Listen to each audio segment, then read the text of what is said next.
Dalam rangka merayakan hari ulang tahun ke-494 DKI Jakarta pada 22 Juni mendatang, PT Jakarta Propertindo Jakpro menggandeng belasan seniman Betawi untuk membuat 5 pasang ondel-ondel berukuran raksasa setinggi 4,94 meter.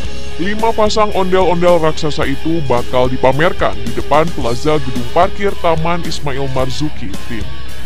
Pameran ondel-ondel diselenggarakan atas inisiatif Majelis Seniman Masjid Amir Hamzah yang berkolaborasi dengan Yayasan Jakarta Sigap Senusa sebagai wujud menyosialisasikan revitalisasi Taman Ismail Marzuki kepada halayak. Saat ini ke-10 ondel-ondel yang terdiri dari karakter pria dan wanita itu masih dirakit di kediaman pribadi seniman Betawi, Yogi, bersama rekan-rekannya. Proses pembuatan sudah dilakukan sejak 10 hari yang lalu, dengan progres pengerjaan saat ini mencapai 80%. Perakitan ondel-ondel tersebut juga melibatkan para pegiat ondel-ondel jalanan, terutama untuk pemasangan ornamen hiasan di bagian kepala. Ya, yang aktif di sini ya sekitar 10-12 orang, tapi saya juga memberdayakan anak-anak yang biasanya main ondel-ondel itu. Dia kan juga bisa membuat rambut-rambutnya itu. Dan di buaran sana ada 6 anak-anak yang biasa ngamen itu, saya berdayakan untuk membuat kembang mayangnya itu, kembang kelapanya itu.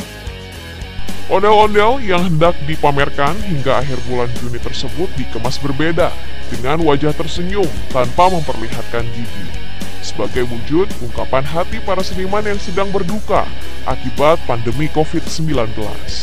Meski begitu, warna ungu yang bakal menjadi ikon pada pameran ondel-ondel tersebut mencerminkan titik terang bagi para seniman agar dapat kembali bangkit dan bersemangat selama pandemi. Adapun ondel-ondel tersebut berdiameter 1,5 meter dengan menggunakan kerangka dari besi dan 40 batang bambu. Untuk pakaian, ondel-ondel akan didandani dengan kain bermotif sarung dan batik khas Betawi dengan lebar masing-masing 8-10 meter atau setara dengan 6 paket kain. Setiap ondel-ondel dengan tinggi wajah 1 meter 10 cm itu memerlukan lama waktu pengecatan sekitar 2 jam per wajah.